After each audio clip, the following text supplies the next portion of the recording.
My mother used to say I was the most difficult child in the family. She didn't say it once.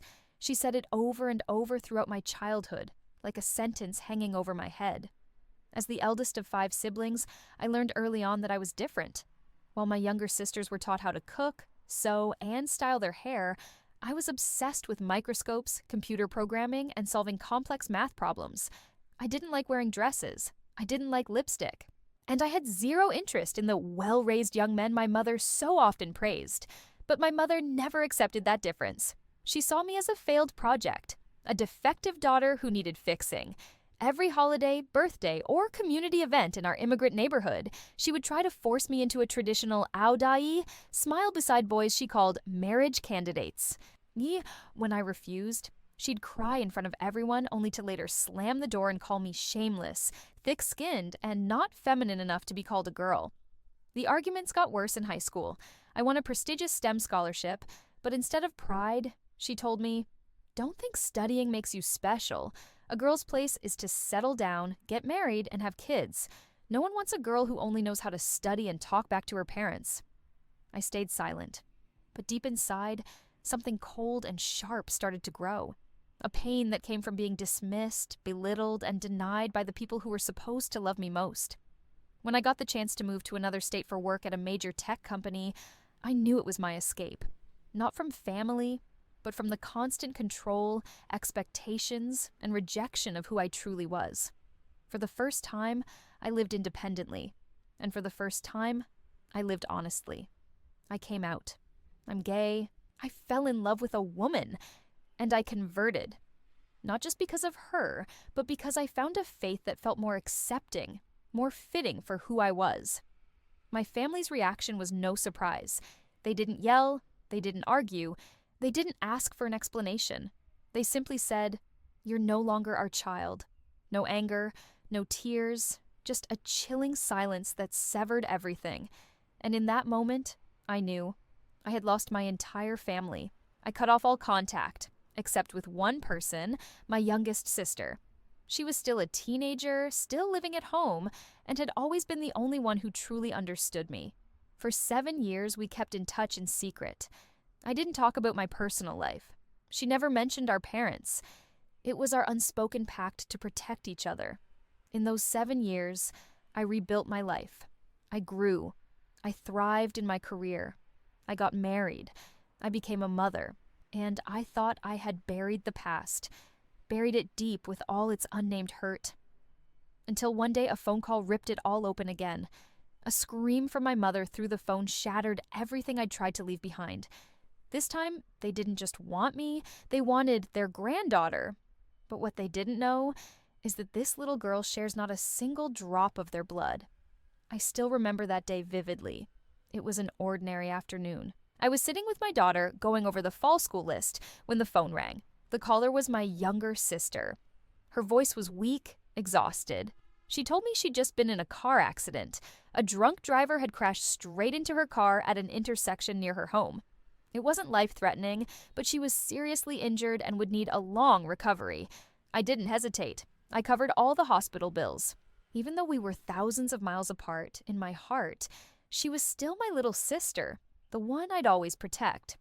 We talked for a while. I comforted her, encouraged her to stay strong through the recovery, and soon our conversation drifted to other things. And then, without thinking, I said, "I've been wondering if I should bring the little one to visit you. She's so excited to meet her aunt." That was the first time I ever said, "the little one," in a conversation between us, and I'd forgotten who else might be there with her. A scream tore through the phone, loud like a lightning strike. "Daughter? You have a daughter?" I froze. In that split second, the years of peace I'd built were ripped apart by a voice I thought I had buried forever. My mother's. Before my sister could respond, my mother grabbed the phone. And then came the storm of rage. "How dare you keep this from me? When did you get married? You think you can just steal my grandchild away like that? That child is blood of this family. You have no right." I listened as she cried, screamed, accused me like I was a traitor. To her, I wasn't a mother protecting her family. I was someone who had betrayed the bloodline, kept her grandchild hidden, trapped that little girl in a sick, twisted life. I was trembling, not from fear, but from fury. In all those 7 years, she had never once called to apologize, never admitted that it was they who pushed me out of the house. And now, just because she found out I had a child, she charged in like nothing had ever happened. My voice turned cold. I have a daughter. You have no granddaughter. Then I hung up, for good, no looking back. But the storm wasn't over. Within an hour, my phone blew up with messages from unknown numbers. Relatives, old friends of my parents, people I hadn't spoken to since high school. My Facebook was swarmed with friend requests and a flood of messages. Guilt trips, accusations, and even threats. Some said, grandparents have a right to see their grandchild. Others asked, don't you feel ashamed for cutting off your bloodline? I could hardly breathe. My wife, the strongest woman I know, immediately locked down all of our daughter's school information, changed the pickup and drop-off routine, and even installed extra security cameras around the house. She'd read horror stories of estranged parents trying to take their grandchildren back, just because of blood. Now, my own family was becoming that nightmare. I thought I had escaped. But the past doesn't need an invitation to come back. All it takes is an excuse. And this time, that excuse was a child who shares no blood with them at all. But the worst part wasn't my mother, not the phone calls from strangers. It was my sister, the one person I had still trusted after all these years, telling me I was overreacting. She wanted me to reconcile with our parents, to make peace. Because the little girl deserves grandparents, she said. She told me no one is perfect, that blood is still blood. I went silent. While I was trying to protect my little family from the shadows, my sister was opening the door to let them back in. I used to believe that after everything we'd been through, there would be no need for explanations between me and my sister. 7 years of silent contact. Each message, each casual, "How are you?" as cautious as if we were passing secret notes through enemy lines. And yet, here she was, standing between me and the fragile safety I had traded my entire youth to secure. I asked her, my voice still trembling from the fury I'd just unleashed on our mother, "Do you really think I'm being unreasonable?" She paused, then sighed. "I just think maybe you could be a little less harsh. Mom's changed now." I laughed. A dry, bitter laugh, stripped of all warmth. "Changed? You mean by calling me a child hider? Or by sending people to threaten me with grandparents' rights lawsuits?" My sister didn't respond. She looked away, as if what our mother had done was somehow forgivable. As if all the old wounds would magically heal if I just softened my heart. But I haven't forgotten. I can't forget. I remember standing alone in that tiny rented room, crying through the night after being cursed by my own family. I remember writing a withdrawal letter to my college because my mother had cut me off financially for refusing to come back home. I remember signing my marriage license without a single blessing from anyone who shared my blood. And most of all, I remember nearly giving up on life, simply because I felt so utterly abandoned. I told my sister all of this, not to guilt trip her, but so she'd understand. What I'm protecting now isn't just myself. It's my daughter. It's my wife. It's the family I chose, not the one I was born into. She said she wanted to meet her niece, without hiding, without secrets. She wanted to post pictures, make video calls, share the joy like any proud aunt on social media. But I told her no. I made it clear. I'm not stopping you from visiting, but you are not allowed to bring our parents or anyone else from the family near mine. I don't need their approval. I don't need a reconciliation. If they want to be part of my life again, they need to feel real remorse. Not because I have a child, but because they were wrong.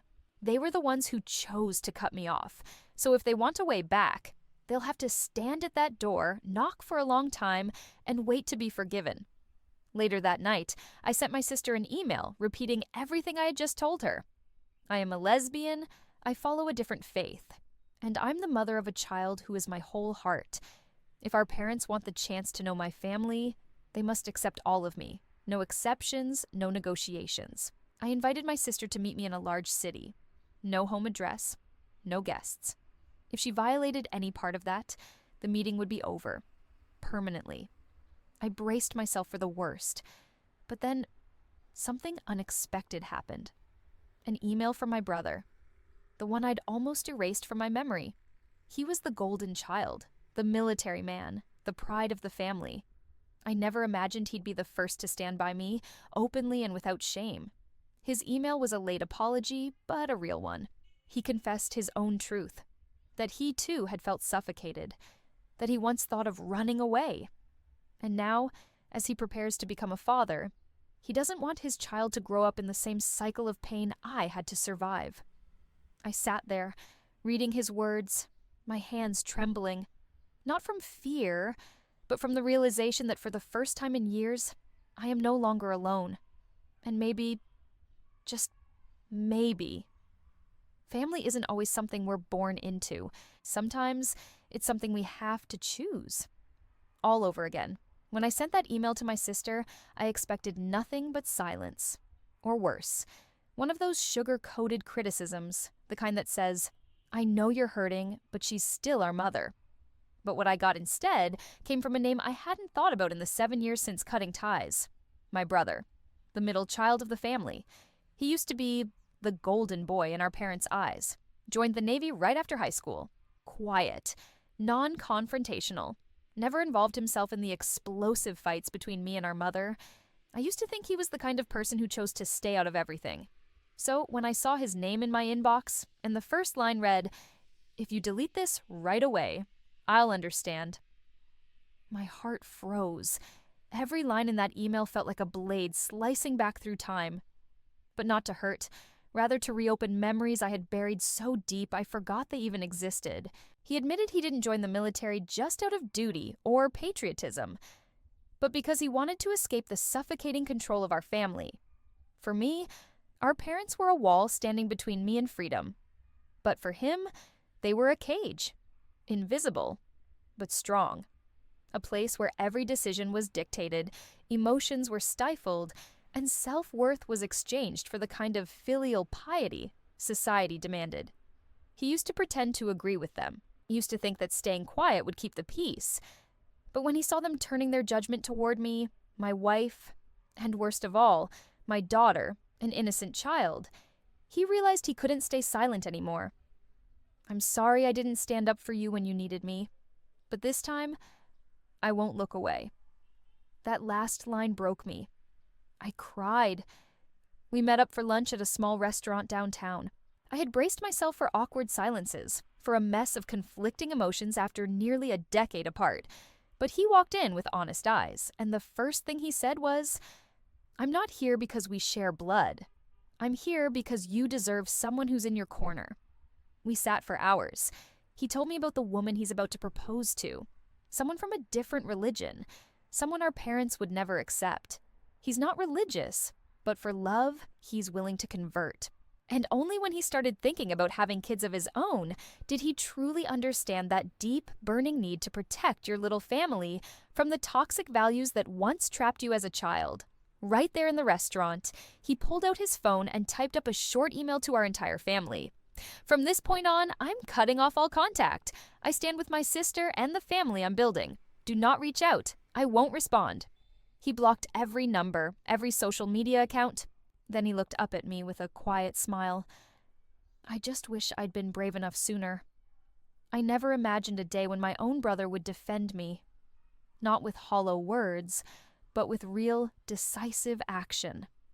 For the first time, I didn't feel like I was standing alone in this battle between myself and my family. I was no longer the daughter who got cast out. I was a woman building her own family. And now I had an ally.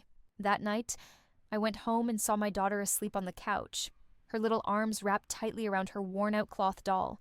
I bent down, kissed her on the forehead, and for the first time in years, I whispered to myself, "Sweetheart, I won't let anyone take you away from me. And now, I don't have to do it alone anymore." I thought things would finally quiet down after my brother sent that final, cold-cut email. It was a blow, sharp, unmistakable, and delivered by the one my parents used to call the pride of the family. But I underestimated something. When people who crave control lose it, they don't retreat quietly. They fight back, at all costs. Early one weekday morning, my younger sister sent me a short message. "Mom is looking for a lawyer to get visitation rights to the child. I read that line over and over, not because I didn't understand it, but because it felt so far beyond what I thought possible. This is the same family that disowned me, the same family that rejected who I truly am. Now, without apology or remorse, they want to use the law to force me into letting them see my daughter. But here's the thing. She's not even biologically related to them. She's my wife's child from a previous marriage. When we got married, she was just 2 years old. Since then, I've held her through fevers, taught her to read, rocked her to sleep.